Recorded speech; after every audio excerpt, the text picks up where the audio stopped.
The struggle for a unified French identity continued into the 19th century, eternalized by the sinking of the French frigate named Medusa in 1816.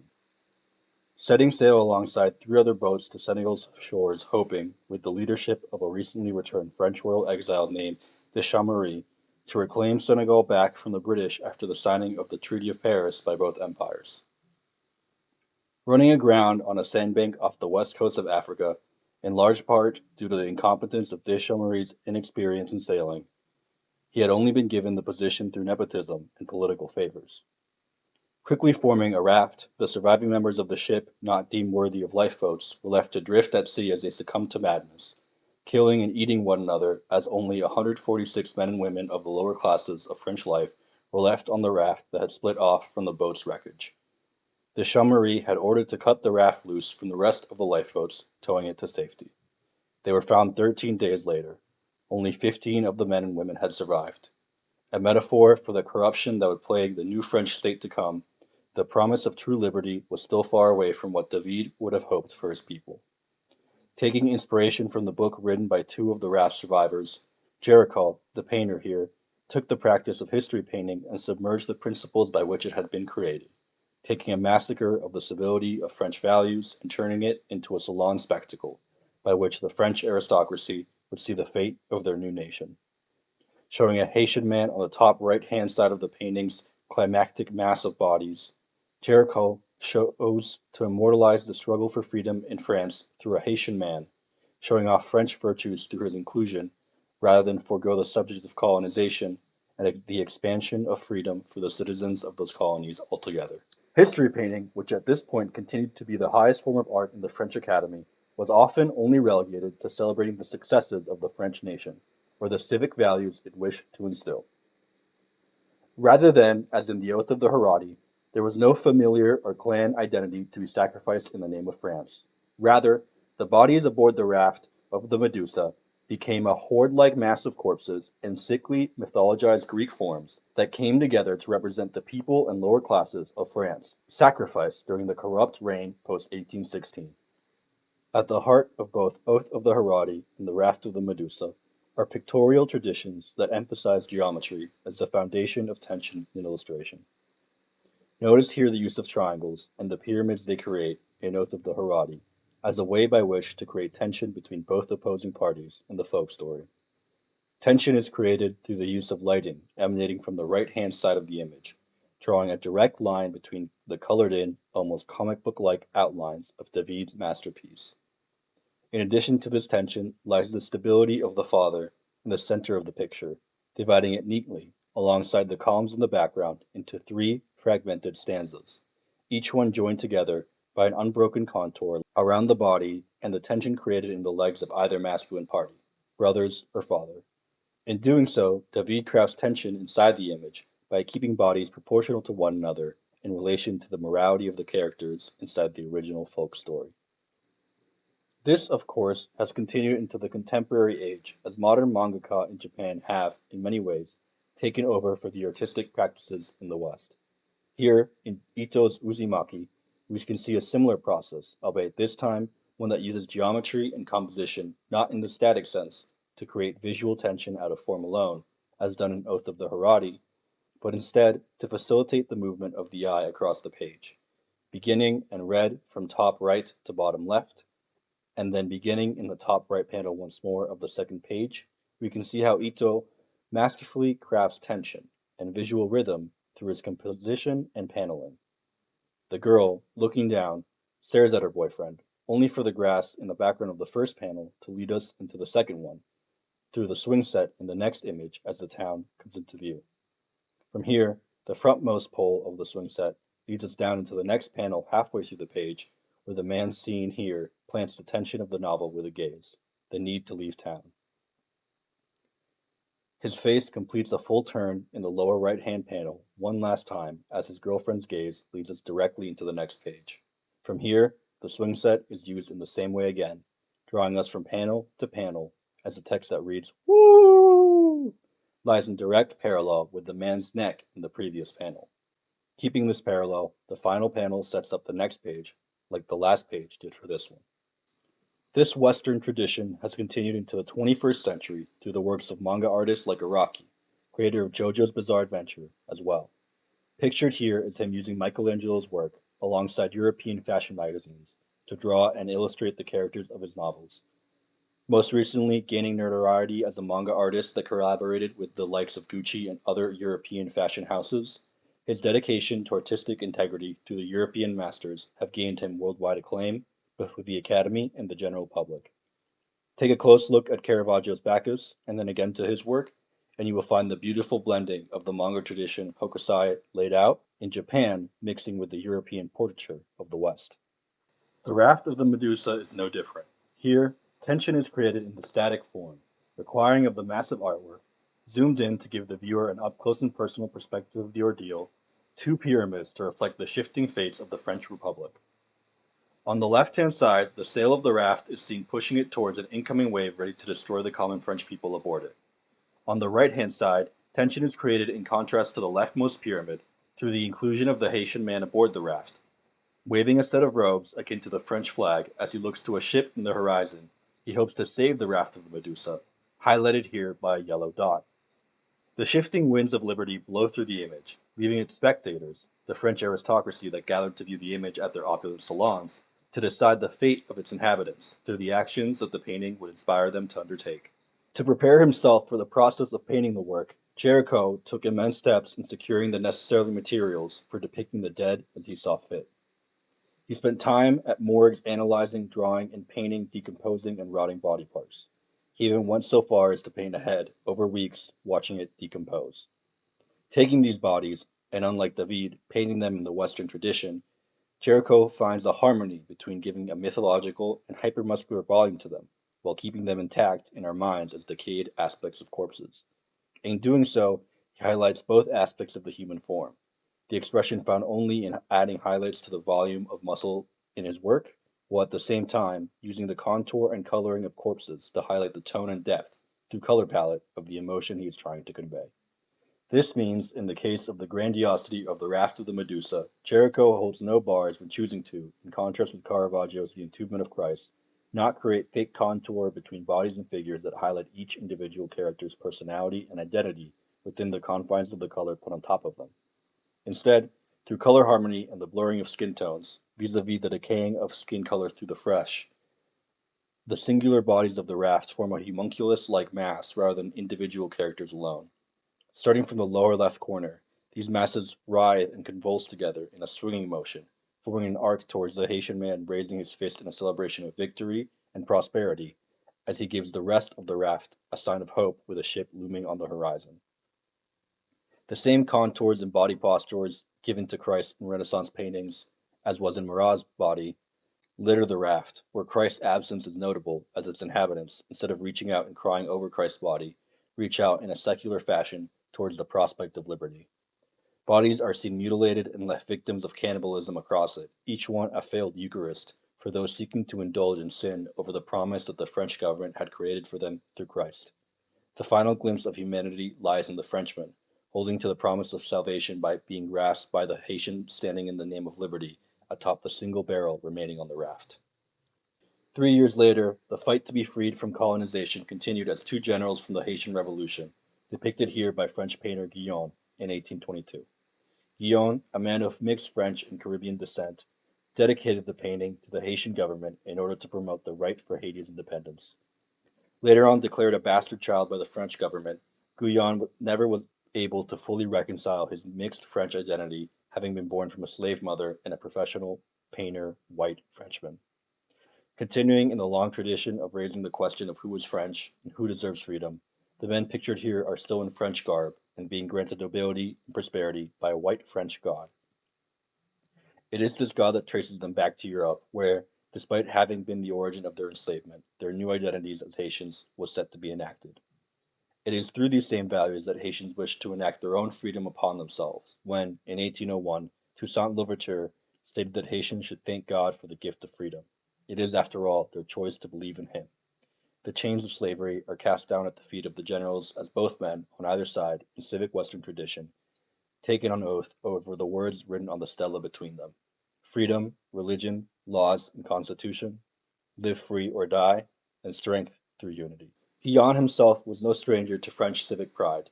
An illustrious history painter himself, his work, The Fatherland in Danger from 1799, shows the painting conventions of the time more stereotypically.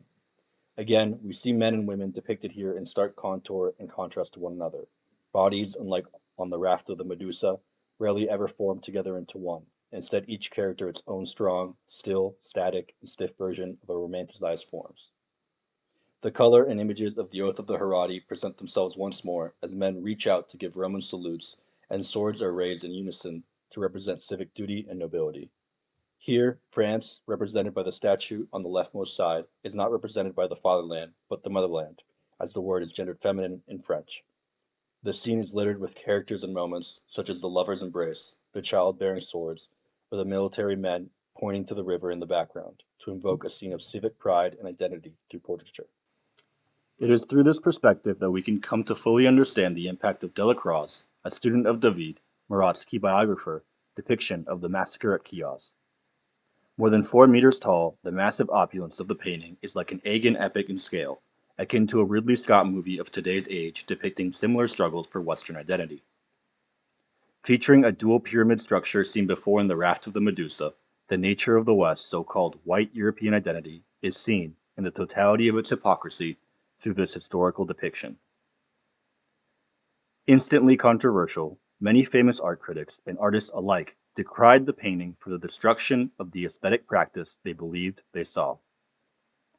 Bodies, depicted again in the ideal Greek form, are not painted with thick contours as before, but instead blurred through red lines that cast shadows on the body, making it more reminiscent of a medieval tapestry than a Greek epic eternalized through portraiture. The historical event itself caused a political panic in the French world as its identity was called into question in one fell swoop. The Greek people, out of whom the Western world and the European Empire saw themselves as belonging to, were being massacred by the dark-skinned Muslim Ottoman empires of what they considered the Eastern world. To save the Greek people, in the name of protecting the Western identity, would then be said to fight against an empire that, much like the West, promoted slavery, and looked to enslave and sell Greek women and children into harems and sexual slavery, amongst other practices. The men and women depicted here, however, unlike the Frenchmen created in mythological tone in historical paintings founded on Greek and Roman art, were not depicted as such. Instead, the mixed race identity that the contemporary Greek world inhabited was shown on full display.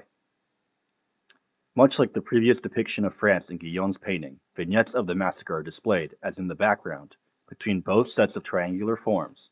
The man on the left and the soldier on the right, the massacre can be seen from afar.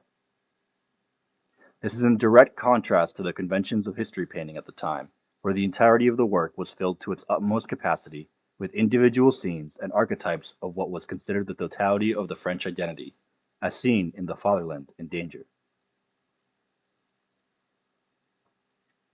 Rather than a scene of civic heroism, Delacroix paints the agony of a people without a savior, much like the Frenchman killed and left to die on the raft of the Medusa half a decade before.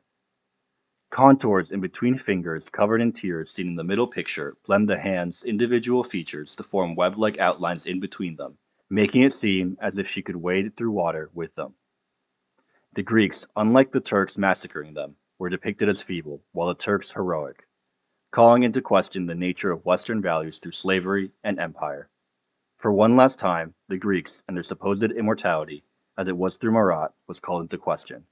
Could such a disgruntled and groveling people really be any different than the French peasantry, or slaves the crown decided to distance itself from? This question and gap would eventually be answered and slowly closed by the work of Courbet's A Burial at Arnons. Another titan of a work measuring 3 meters by 6 meters, Courbet, when asked to commission a painting on Christianity for the French salon, stated, "I have never seen angels. Show me an angel and I will paint one." Taking Christianity as a practice rather than a propaganda system, Courbet chose to, rather than as Caravaggio did, paint peasantry and common folk as angels and saints themselves. Instead, show the effect of the sacrament and its practices on the 95% of the French population that lived in the countryside of the empire's borders. The king, recently overthrown, and slavery alongside it, ushered in realism into French painting, a practice by which the reality of the French people living in rural France could be displayed. To further elucidate this would be akin to painters of today's El Salvador or United States painting in Christian ritual or through American ritual pastimes of sports outings, the common people of the country.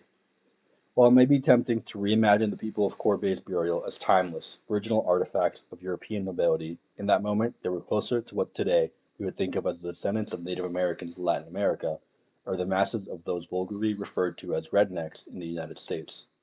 But Courbet was no stranger to this, and neither were his contemporaries. Paintings such as this one, around 2 by 2.5 meters, displayed still lives of the common folk of France and their lifestyles. Rather than be epitomized by history painting and its morals, these common folk instead had, as art, popular art prints such as the ones pictured here. Made with simple wood blocks and basic color blocking techniques, these low art and low technique depictions of morals in French life match the color blocking techniques of neoclassical works like the Oath of Karate, both in virtues and values. Pictured here is one such work, depicting the span of a man and woman's life throughout time. At the leftmost side are two French peasants in adolescence, depicted here growing and aging throughout time from birth to death in relation to God, Christ, and hell underneath. His ascension in life is reflected by his social and civic responsibilities, until, like all men, he is condemned in his last moments by an angel and Satan to convey his sins and good fortunes alongside his wife to God Almighty above. Social life and Christian attitudes can then be said could not be held separate for the French people. They were intertwined as the civic and the spiritual were reflections of the same aspects of society. This in turn gives us the complete history of the evolution of Christianity in the West and in portraiture as a whole. Christ on the left was reimagined controversially through the faces and bodies of common folk by Caravaggio to instill Christ's teachings and his tragedy in them. Courbet, however, forgoes this, instead depicting what Christianity meant and for many people continues to mean. Ritual that while giving identity to a people is also at times disdained by them. Much like in the Oath of the Herati, so too is the picture segregated by gender. The body being buried does not itself matter, unlike in the entombment of Christ. Instead, much like the father who split the Herati clan into gendered parts, so too do the red garb of the church officials divide the men and women between those who bring that is to be mourned and those who mourn. Completely draped in black cloaks, the women and the majority of participants have their bodies cloaked from the mythology of the Greek form.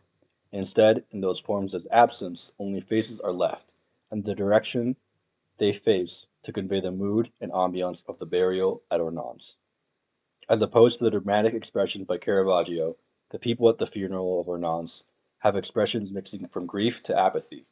Christianity is not a real vector by which to, as the church elite in red have, enter elite society.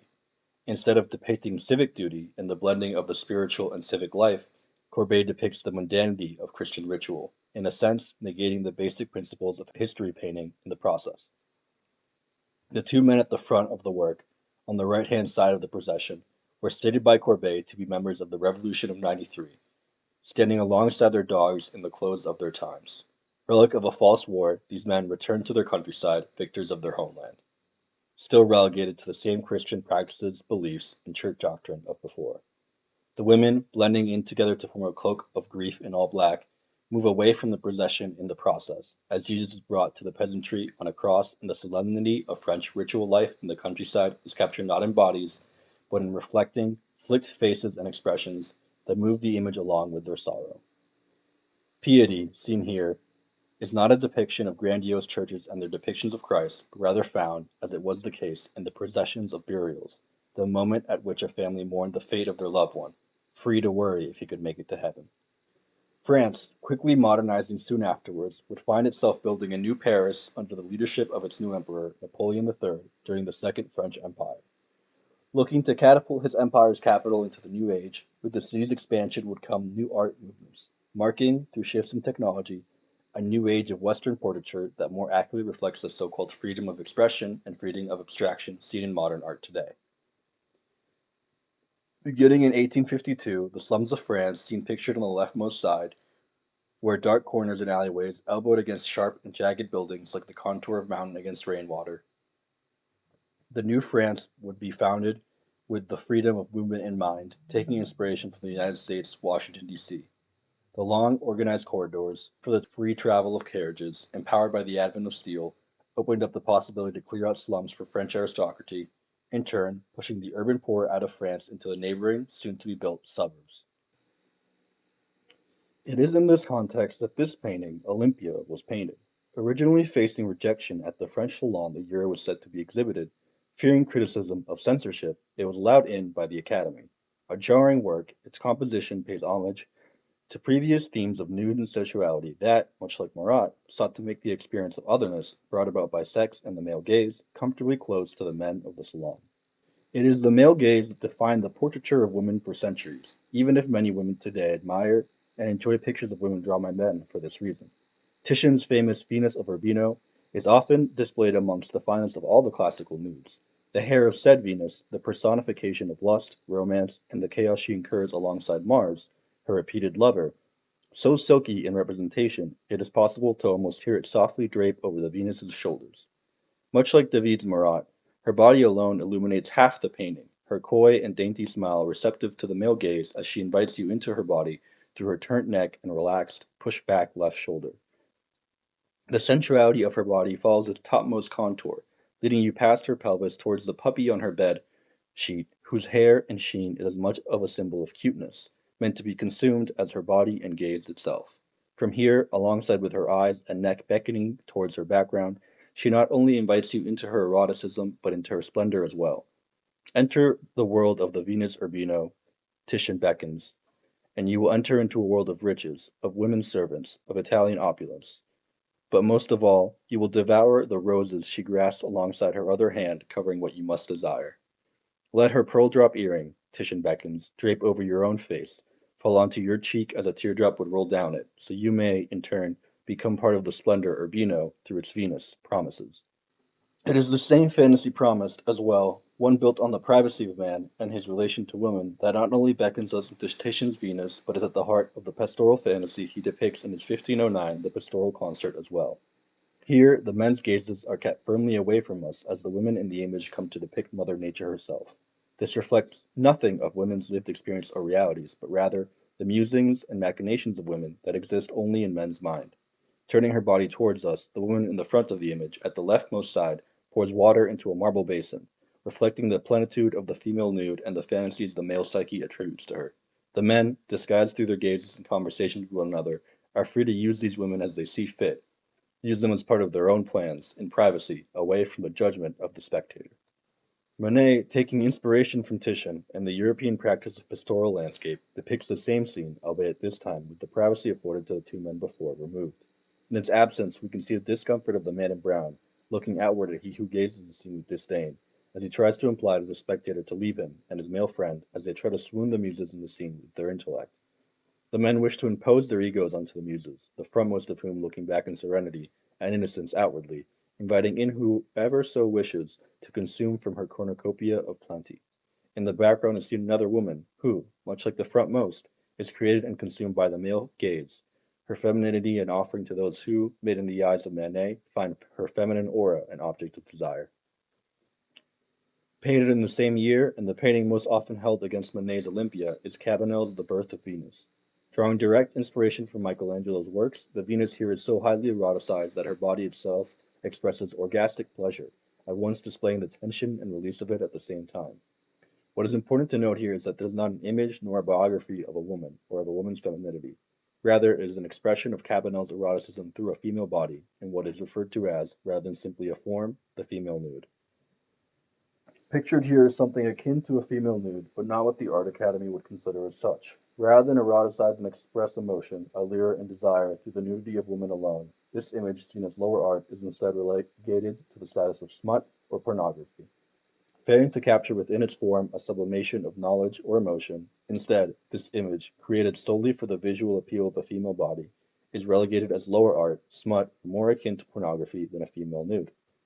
In many ways, the contemporary self-portraiture of women continues to be trapped within the confines of the poses and forms that illustrators and advertisers created for other men. They exist within the fantasies men made for other men about women. Despite this, cultural taboos ensure that this type of self-biography, made in the image of men, exists by and large for the female audiences of the friends of women such as the one pictured here. In turn, it means images like this, made in the image and legacy of the male gaze, are today reappropriated to cater to the female gaze instead. It is the so-called female gaze and the burden that it carries that is at the heart of the controversy and male hatred for Lena Dunham's girls. Showing sex, and by that virtue pornography, through the female gaze, Lena Dunham ensures that sex is shown, as most women experience it, as the slavery of women to cater to men's insecurity through sex, rather than, as in pornography, where women, their bodies, and actions are catered and offered up for the men making and watching their domination through video. Dunham caters not to the male gaze of the viewer by making the men whose insecurities she quells through sex alpha hypermasculine forms of male masculinity, but instead by showing the kind of weak, insecure men who need the fantasy of pornography fulfilled in real life through her body and dominion over it through sex. By showing women's submission to man, but subverting the need for an ideal masculine form in depictions of sex, the female nude, or pornography, Dunham caters to the women who clean up for this insecurity in the process. On this practice in portraiture, John Berger wrote, "This picture is made to appeal to his sexuality. It has nothing to do with her sexuality. It is the expression of a woman responding with calculated charm to the man whom she imagines looking at her, although she doesn't know him. She is offering up her femininity as thus surveyed." Men of state, of business, discussed under paintings like this. When one of them felt he had been outwitted, he looked up for consolation. What he saw reminded him that he was a man. Seen here is a white nude taken from Algiers, one that mythologizes the white female form to cater the needs of man as Berger described.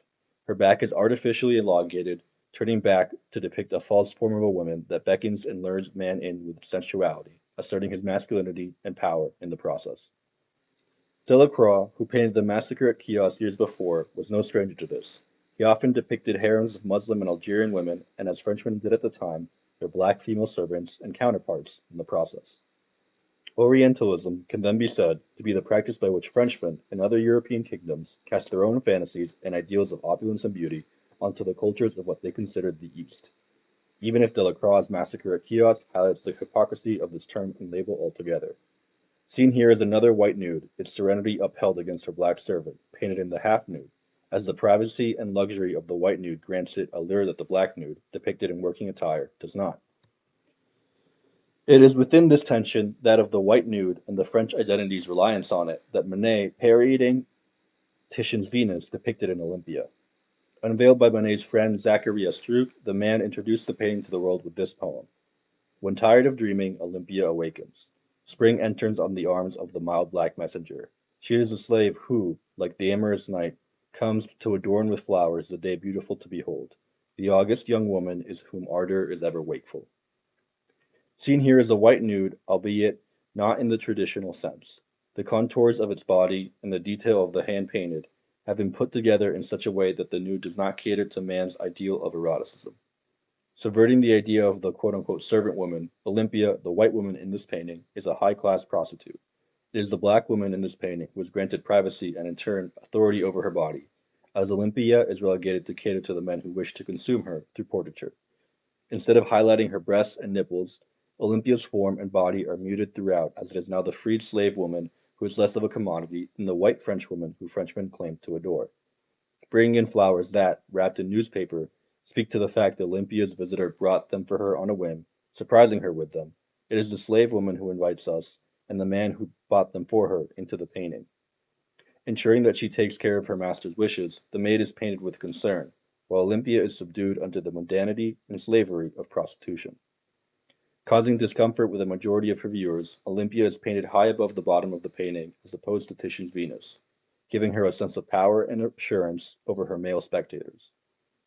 Unlike the hand Titian placed on his Venus, which played into the contour of the Venus's body, Olympia's hand covers her pelvis firmly, asserting her presence in the process. Even though she is going to be consumed, Olympia states, her shoulders are not thrown back to let you know that she is happy in being consumed. Looking no older than 16, her shoes are dainty playthings that contrast with the stature of the picture's leftmost side. She is not only granting access to herself, but is in many ways protecting her maid and the white Frenchman's authority over her in the process. A classic in more ways than one, Olympia is world renowned for her ability to close the distance, much like Manet's Luncheon on the Grass, between the male gaze and the otherization of the female body. What is being said here and critiqued by Manet is not simply that of the male gaze, but also the hypocrisy of the French Empire's modernization of France as a whole. Take, for example, these two contemporary figures of American life, Sophie Rain, a white Christian nude model, and black rapper Glorilla. Sophie Rain became viral on the internet as one of the most successful nude models in the OnlyFans industry, amassing a supposed $43 million a year empire by selling pictures of her exposed breasts through the platform. Supposedly Christian, Rain claims to be a virgin, the totality of American technological progress hindered in one swoop, as the only end goal of the freedom of information granted on social media platforms is access to nude images of Sophie Rain and the like. Taking inspiration from Kim Kardashian, the dichotomy laid out in a Strux poem repeats itself. The black woman, in this case Glorilla, is she who brings the spring of Rain's body into the lives of the men who wish to consume her. Glorilla, the caretaker of all American women, the soundtrack to the TikToks by which they render their bodies beautiful to cater to the gaze of men online, is the woman who knows most about us, a woman who, much like the slave in Olympia, despite being granted freedom, is still under the rule of being relegated to a wrapper and servant to her white audience appropriation of her culture. As James Baldwin wrote, there was no one more forbearing than Aunt Jemima, no one stronger or more pious or more loyal or more wise. There was at the same time no one weaker or more faithless or more vicious, and certainly no one more immoral. Uncle Tom, trustworthy and sexless, needed only to drop the title uncle to become violent, crafty, and sullen, a menace to any white woman who passed by. They prepared our feast tables and our burial clothes, and, if we could boast that we understood them, it was far more to the point and far more true that they understood us. They were, moreover, the only people in the world who did. And not only did they know us better than we knew ourselves, but they knew us better than we knew them. This was the piquant avering to the national joke. It lay behind our uneasiness as it lay behind our benevolence. Aunt Jemima and Uncle Tom, our creations, at the last evaded us. They had a life, their own, perhaps a better life than ours, and they would never tell us what it was. At the point where we were driven most privately and painfully to conjure what depths of contempt, what heights of indifference, what prodigies of resilience, what untamable superiority allowed them so vividly to endure, neither perishing nor rising up in a body to wipe us from the earth, the image perpetually shattered and the world failed. In our image of the Negro breathes the past we deny, not dead but living yet and powerful, the beast in our jungle of statistics. It is a sentimental error, therefore, to believe that the past is dead. It means nothing to say that it is all forgotten, that the Negro himself has forgotten it. It is not a question of memory. Oedipus did not remember the thongs that bound his feet. Nevertheless, the marks they left testified to that doom toward which his feet were leading him. The man does not remember the hand that struck him, the darkness that frightened him, as a child. Nevertheless, the hand and the darkness remain within him, indivisible from himself forever, part of the passion that drives him wherever he thinks to take flight. It is not simply that Olympia renders minute the male gaze. It renders the truth of the supposed progress of French civilization, one that, in modernizing and bringing freedom of movement to its aristocrats, is brought to a speeding halt when the only invitation into the august young woman known as France, this time nicknamed Olympia, is the freed slave woman of the empire. She reclines more or less, try that posture, it's hardly languor. Her right arm sharp angles. With her left she conceals her ambush. Shoes but not stockings, how sinister. The flower behind her ear is naturally not real, of a piece with the sofa's drapery. The windows, if any, are shut.